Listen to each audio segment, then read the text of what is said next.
Hello and welcome. This is Jessica from Bows by Jessie, and today I'm going to show you how to make these cute shabby headbands. I'm using shabby flowers and fold over elastic. They're really cute and really simple to make, and they're perfect for newborns or children without hair. So the stuff you will need is a pair of scissors. I get mine from Walmart in the craft section. You're going to need a glue gun. You're also going to need 4cm felt circles. 2 per shabby. I'm going to be using 2 shabbies today, so I would need 4 felt circles. You're also going to need as many shabbies that you were going to do. I've never seen a headband with more than 3, but you can experiment and put as many on as you want. I find 2 is where I like. Don't do more than 2. And then you're going to need fold over elastic headband.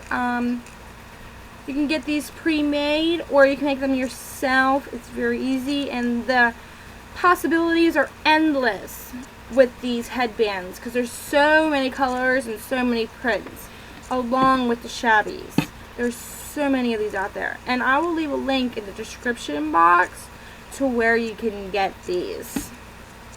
So we're gonna get started. If you flip your shabbies over to the back, you will see this mesh. It's sewn onto the shabby itself, as you can see. Usually they come in squares. I have already cut mine, but basically you want to cut as close to the shabby as you can, without cutting the shabby. So it would look like this. You can't see the mesh hanging off the side. So that's how you would want to do it. So go ahead and cut your shabbies. And then after that, we're basically going to flip them over and glue in the middle of your shabby. This is where we are going to put the first felt circle is on our shabbies. So, and of course my kids are throwing stuff at the wall because they don't want to go to bed. So if you hear me yelling, it's because I'm yelling at my children because they want to be pains and not want to go to bed. Don't mind the glue strands, you're going to get those. So basically you take your felt and you place it in the middle. Press down a little bit. Watch yourself. I just burnt myself. It is hot. Glue is hot. I've got blisters on my fingers from touching glue. It's not fun. So basically, yeah.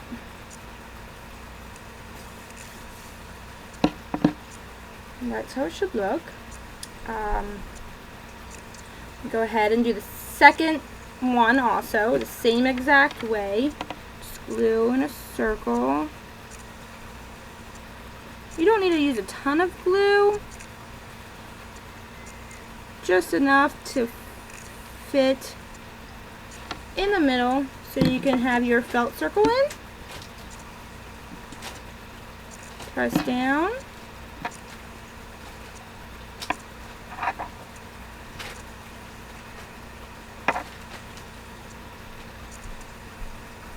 And that's how they should look. Then we're going to take our FOE, and you see where it's attached together. That's where I like to put my first shabby, just to cover that up, this part right here. So we're going to take another felt circle, and on the inside of our ribbon, FOE, we're going to put glue right on this square.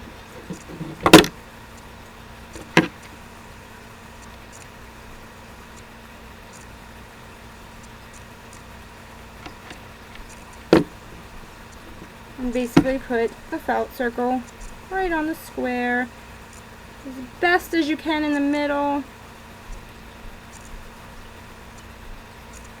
That's how it should look.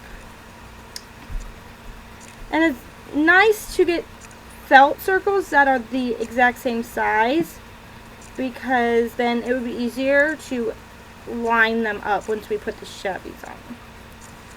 So then we go to the front, and we're going to put glue on this square in the front.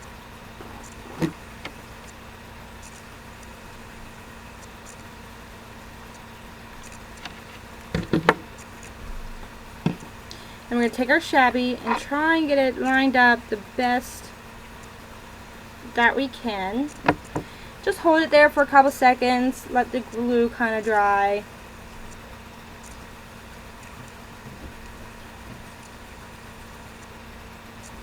And that's how we attach our first one.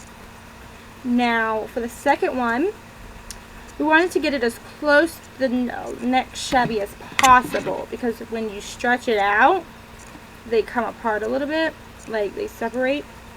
If that makes sense. So we want to try and get this felt circle as close to this shabby as possible. Basically, for this one, I take it and I just do a line in the center like that. So we have that circle, and you just place it on as close to the first shabby as you can get.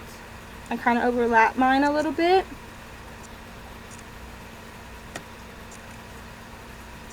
And if you turn it over, that's what it looks. So then, with this one, I'm just going to put glue across this as well.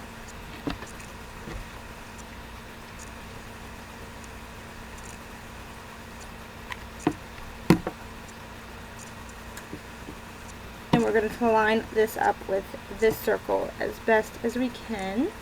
Your shabbies are going to overlap, which I prefer them to overlap because it makes it look a whole lot better. Like, see how they overlap on this one? I think it looks a lot cuter, and it won't separate when you pull on them. But this one I didn't do close together. As you can see, they separate in the middle when they stretch. So that's why I kind of like to get them as close to each other as possible. See? And that's basically all you do, and that's how we make a shabby headband using shabby flowers and FOE. I will leave my boutique in the description box, as well as along with the link for my Facebook group to where I get my supplies. Check back soon. My next tutorial will probably be how to make a twisted boutique bow. These bows are used on the base of stacked bows and also as topper bows on stacked bows, but they really look really good alone as well. So yeah, I hope you liked the tutorial, and check back for some more. Thanks!